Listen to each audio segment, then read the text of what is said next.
जय माता दी दोस्तों, आप सभी को धनतेरस की ढेर सारी शुभकामनाएं। फ्रेंड्स, आज इस वीडियो में हम आपके साथ शेयर करेंगे धनतेरस की बहुत ही सरल पूजा विधि।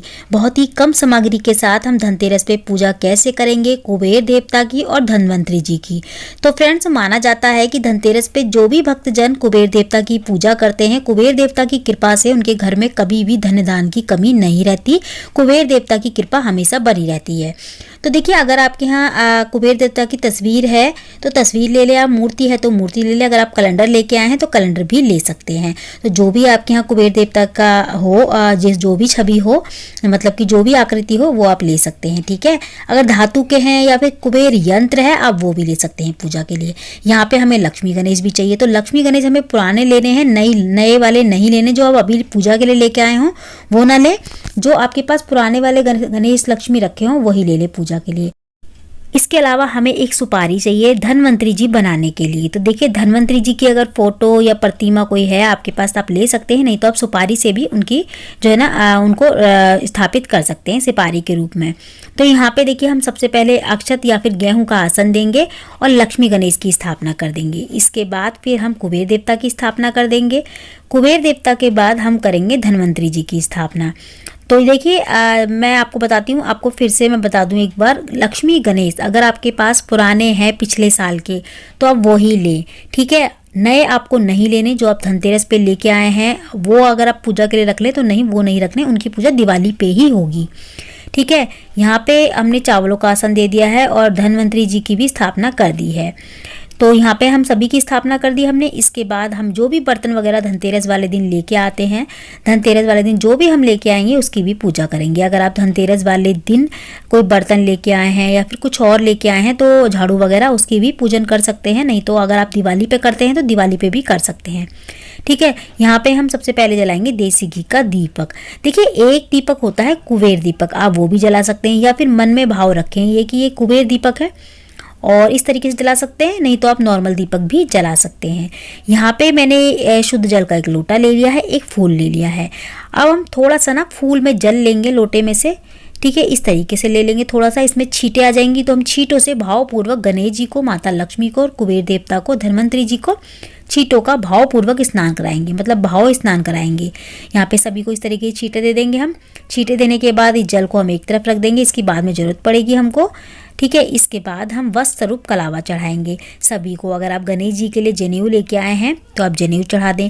देखिए, जनेऊ हम इसीलिए नहीं चढ़ाते बार बार क्योंकि साल भर में बहुत सारी पूजाएं होती हैं और जनेऊ ना जब हम लेके आते हैं भगवान के लिए तो बहुत सारे हो जाते हैं, तो दिवाली पे भी चढ़ाया जाता है। तो आप क्या करें कि कलावे को ना लपेट के और भगवान गणेश के लिए और धनवंतरी जी के लिए और कुबेर देवता के लिए ना जनेऊ बना सकते हैं कलावे से भी। इसके बाद हम तो यहाँ पे हम सभी को तिलक करेंगे। आप चाहे तो चंदन से भी तिलक कर सकते हैं या रोली से भी तिलक कर सकते हैं। तो यहाँ पे हम सभी को तिलक करेंगे, धनवंतरी जी को भी तिलक करेंगे। हमने वहाँ पे भी कलावा चढ़ा दिया है। ठीक है, जो दीपक जलाया है वहाँ पे भी हमने तिलक कर दिया है। जो हम बर्तन लेके आए हैं नए, चाहे आप एक चम्मच ही क्यों ना लाएं, उसकी भी आपको पूजन करनी चाहिए। तो यहाँ पे हम उसको भी तिलक कर देंगे, सभी को अक्षत चढ़ा देंगे। अक्षत चढ़ाने के बाद अगर हम फूल लेके आए तो फूल भी जरूर चढ़ाएं। हम सभी को फूल चढ़ा देंगे। सबसे पहले हमें गणेश जी का ही पूजन करना होता है, उसके बाद हम सभी की करते हैं। तो सबसे पहले जो भी चीज़ चढ़ाएंगे ना हम गणेश जी को चढ़ाएंगे, उसके बाद माता लक्ष्मी को, फिर कुबेर देवता को, फिर धनवंतरी जी को। बाकी आप जो भी सामान लाए हैं सबके ऊपर थोड़ा थोड़ा कुछ ना कुछ चढ़ा दें। ठीक है, इस तरीके से। और जो हमने बर्तन रखे हैं ना, आप कुछ भी बर्तन लाएं, गिलास, कटोरी, प्लेट, कुछ भी लाएं, उसके अंदर खील या फिर बतासे जरूर डाल दें, एक दो दाने खील के जरूर डाल दें। देखिए, हम साथ में धनवंतरी जी की भी पूजा करते हैं कुबेर देवता के साथ साथ, तो धनवंतरी जी की भी जरूर पूजा हमें करनी चाहिए। तो हम धनवंतरी जी को चढ़ा रहे हैं तेज पत्ता हो गया, कड़ी पत्ता हो गया और तुलसी के पत्ते हो गए, काली मिर्ची, लौंग, इलायची, हल्दी की गांठ, ये सारी चीज़ें जो है ना जड़ी बूटियों में आती हैं। आयुर्वेदिक के देवता हैं धनवंतरी जो है ना, वो आयुर्वेद के देवता हुए हैं और इनको ना हमें ये सारी चीज़ें चढ़ानी चाहिए। जो भी जड़ी बूटियों में आती है ना चीज़ें, वो सारी चीज़ें हमें ज़रूर चढ़ानी चाहिए। जो भी मिल जाए या हमारे घर में हो तो ज़रूर चढ़ाएं, लेकिन नया चढ़ाना है, हमें इस्तेमाल करा हुआ नहीं चढ़ाना। इसके बाद हम सभी को खीर बतासे चढ़ा देंगे। जो भी आप भोग प्रसाद में लेके आए हैं वो चढ़ा दें। कुछ नहीं है तो बतासे का और खील का भोग लगा दें बस।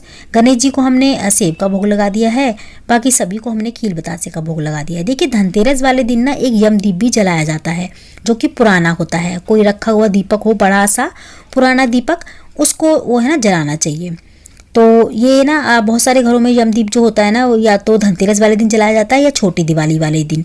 तो छोटी दिवाली वाले दिन बहुत सारे घरों में आटे का जलाते हैं और धनतेरस वाले दिन मिट्टी का जलाते हैं। तो कुछ घरों में दिन दोनों ही जलते हैं, दोनों दिन जलते हैं, मिट्टी का भी और आटे का भी। तो धनतेरस वाले दिन मिट्टी का लगाते हैं और जो है ना छोटी दिवाली वाले दिन आटे का बना के लगाते हैं। तो जैसे भी आपके घर में हो आप वैसे कर सकते हैं, ठीक है। या फिर जिस भी दिन आपके यहाँ यमदीप लगाया जाता हो उस दिन आप लगा सकते हैं। मुख्य द्वार पे यमदीप लगाया जाता है। इसके बाद हाथ जोड़ के हम कुबेर देवता से और धन्वंतरी जी से, माता लक्ष्मी, गणेश जी से प्रार्थना करेंगे। प्रार्थना करने के बाद हम आरती कर लेंगे। तो सबसे पहले हम गणेश जी की करेंगे, माता लक्ष्मी की, फिर कुबेर देवता की, फिर धन्वंतरी जी की। अगर आपको आरती नहीं आती है या आपको आरती नहीं मिलती कुबेर देवता की और धन्वंतरी जी की, तो आप जो है ना यूट्यूब पे भी सुन सकते हैं। यूट्यूब पे आपको सारी आरतियाँ मिल जाएंगी। हम आरती कर लेंगे। आरती करने के बाद हाथ जोड़ के कुबेर देवता से, माता लक्ष्मी, भगवान गणेश और धन्वंतरी जी से प्रार्थना करेंगे अपने घर के लिए, अपने परिवार के लिए, और प्रार्थना करेंगे कि हे कुबेर देवता, हमारे घर में कभी भी धन धान की कमी ना हो, अपनी कृपा हमेशा हमारे घर में बनाए रखे। इस तरीके से प्रार्थना करते हुए हमारी पूजा हो जाती है संपन्न। तो धनतेरस वाले दिन हमें ये पूजा शाम को करनी होती है, ठीक है। इसका मुहूर्त ना मैं आपको बता दूंगी, नीचे लिख दूंगी, डिस्क्रिप्शन में लिख दूंगी या कमेंट बॉक्स में लिख दूंगी कि क्या है समय पूजा का। तो आप दिन में आप शॉपिंग कर लें, जो भी आप लेना चाहते हैं धनतेरस वाले दिन, शाम को आप पूजा कर लें, ठीक है। तो पूजा करने के बाद ना हमको एक जो हमारी आरती वगैरह हुई है ना, आप कपूर से आरती कर लें या अलग से दिया लगा लें एक आरती का, और सीधे हाथ में थोड़ा सा जल लेके और हमें चारों ओर चौकी के फेरना है, 2 बार हाथ जोड़ लेने हैं बस। इसी तरीके से होती है जो है ना धनतेरस की पूजा। तो फ्रेंड्स मैंने बहुत ही सरल तरीके से जो है ना धनतेरस की पूजा विधि आपके साथ शेयर की है। तो अगर आपको इसमें थोड़ा बहुत कुछ कमी लगी हो या फिर आपको कुछ पूछना हो, समझ में ना आया हो, तो आप मुझसे कमेंट करके पूछ सकते हैं। आज की वीडियो में इतना ही। मैं मिलती हूँ आपसे अगली वीडियो में ऐसी ही अच्छी सी एक और वीडियो के साथ। जब तक के लिए जय माता दी।